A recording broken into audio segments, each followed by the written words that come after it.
ಒಂದು ಸಿನಿಮಾ ಅಂತ ಬಂದರೆ ಸಿನಿಮಾದಲ್ಲಿ ಸ್ಟಾರ್ಟಿಂಗಿಂದ ಕೊನೆವರೆಗೂ ಏನು ತೋರಿಸ್ತೀವಿ ಏನು ಹೇಳ್ತೀವಿ ಅನ್ನೋದಕ್ಕಿಂತ ಎಂಡ್ ಆಫ್ ದಿ ಸಿನಿಮಾದ ಕ್ಲೈಮ್ಯಾಕ್ಸ್ ಎಷ್ಟು ಇಂಪ್ಯಾಕ್ಟ್ಫುಲ್ ಆಗಿತ್ತು ಅನ್ನೋದು ಮುಖ್ಯವಾಗುತ್ತೆ.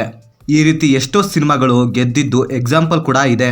ಚಾವಾ ಇದು ವಿಕ್ಕಿ ಕೌಶಲ್ ಹಾಗೆ ರಶ್ಮಿಕಾ ಮಂದಣ್ಣ ಮೈನ್ ಲೀಡ್ ರೋಲಲ್ಲಿ ಆ್ಯಕ್ಟ್ ಮಾಡಿರುವಂಥ ಹಿಂದಿ ಸಿನಿಮಾ.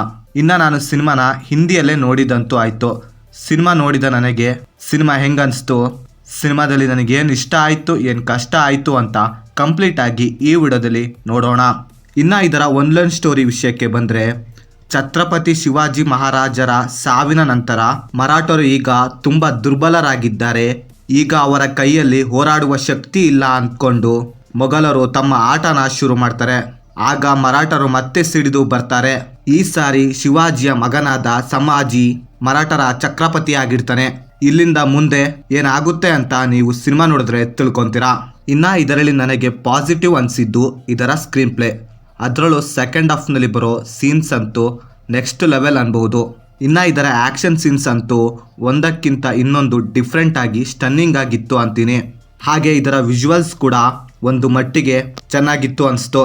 ಇನ್ನು ಇದರ ಪ್ರೀ ಕ್ಲೈಮ್ಯಾಕ್ಸ್ ಹಾಗೆ ಕ್ಲೈಮ್ಯಾಕ್ಸ್ ಸೀನ್ ಅಂತೂ ಸಿನಿಮಾಗೆ ಒಂದು ತೂಕ ತಂದು ಕೊಡುತ್ತೆ ಅಂತೀನಿ. ಈಗಲೂ ಕೂಡ ಆ ಸೀನ್ನ ನೆನೆಸ್ಕೊಂಡ್ರೆ ಮೈ ಜುಮ್ ಅನ್ನುತ್ತೆ.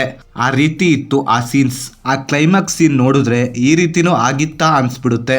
ಲಿಟ್ರಲಿ ಹೇಳ್ತೀನಲ್ಲ, ಕಣ್ಣಲ್ಲಿ ಕಣ್ಣೀರು ಬಂದ್ಬಿಡ್ತು, ಅಷ್ಟು ಇಂಪ್ಯಾಕ್ಟ್ಫುಲ್ ಆಗಿತ್ತು ಆ ಕ್ಲೈಮ್ಯಾಕ್ಸ್. ಇನ್ನು ಇದರ ಬ್ಯಾಕ್ಗ್ರೌಂಡ್ ಸ್ಕೋರ್ ಕೂಡ ಒಂದು ಲೆವೆಲ್ಗೆ ಗುಡ್ ಅಂತೀನಿ. ಇನ್ನು ಸಿನಿಮಾದಲ್ಲಿ ನನಗೆ ನೆಗೆಟಿವ್ ಅನಿಸಿದ್ದು, ಸಿನಿಮಾದಲ್ಲಿ ಸೆಕೆಂಡ್ ಹಾಫ್ಗೆ ಕಂಪೇರ್ ಮಾಡಿದ್ರೆ ಫಸ್ಟ್ ಹಾಫ್ ಸ್ವಲ್ಪ ಡಲ್ ಅನಿಸ್ತು. ಸ್ಟಾರ್ಟಿಂಗ್ 25 ಮಿನಿಟ್ಸ್ ಬಿಟ್ಟು ಇನ್ನು ರಿಮೈನಿಂಗ್ ಆಲ್ಸ್ ಗುಡ್ ಅಂತೀನಿ. ಇನ್ನು ಸಿನಿಮಾದಲ್ಲಿ ಪರ್ಫಾರ್ಮೆನ್ಸ್ ವಿಷಯಕ್ಕೆ ಬಂದರೆ ವಿಕ್ಕಿ ಕೌಶಲ್ ಆ್ಯಕ್ಟಿಂಗ್ ಅಂತೂ ಮಸ್ತಾಗಿತ್ತು. ಹಾಗೆ Rashmika Mandanna acting is decent ಅಂತೀನಿ. ಇನ್ನು ಓವರಾಲ್ ಆಗಿ ಹೇಳೋದಾದರೆ ಇದೊಂದು ಒಳ್ಳೆ ಸಿನಿಮಾ ಅಂತೀನಿ. ಹಿಸ್ಟಾರಿಕಲ್ ಮೂವಿನ ಇಷ್ಟಪಡೋರಿಗೆ ಮಸ್ಟ್ ಟ್ರೈ ಅಂತೀನಿ. ಆ್ಯಂಡ್ ಸಿನಿಮಾನ ಫ್ಯಾಮಿಲಿ ಜೊತೆ ಆರಾಮಾಗಿ ಕುತ್ಕೊಂಡು ನೋಡಬಹುದು. So that's it guys. ನೀವೇನಾದರೂ ಆಲ್ರೆಡಿ ಸಿನಿಮಾ ನೋಡಿದರೆ ನಿಮಗೇನು ಅನಿಸ್ತು ಅಂತ ಕೆಳಗಡೆ ಕಮೆಂಟ್ ಮಾಡಿ. ಹಾಗೆ ನೀವೇನಾದರೂ ನಮ್ಮ ಚಾನಲ್ಗೆ ಫಸ್ಟ್ ಟೈಮ್ ವಿಸಿಟ್ ಮಾಡಿದರೆ ನಮ್ಮ ಚಾನಲಲ್ಲಿ ಬರೋ ಕಂಟೆಂಟ್ ಇಷ್ಟವಾಗಿದ್ದರೆ ಸಬ್ಸ್ಕ್ರೈಬ್ ಮಾಡಿ. ಹಾಗೆ ಪಕ್ಕದಲ್ಲಿರೋ ಬೆಲ್ ಬಟನ್ನ ಕ್ಲಿಕ್ ಮಾಡಿ. ಮತ್ತೆ ಬೇರೆ ವಿಡಿಯೋದೊಂದಿಗೆ ಆದಷ್ಟು ಬೇಗ ಸಿಗುವ. By friends.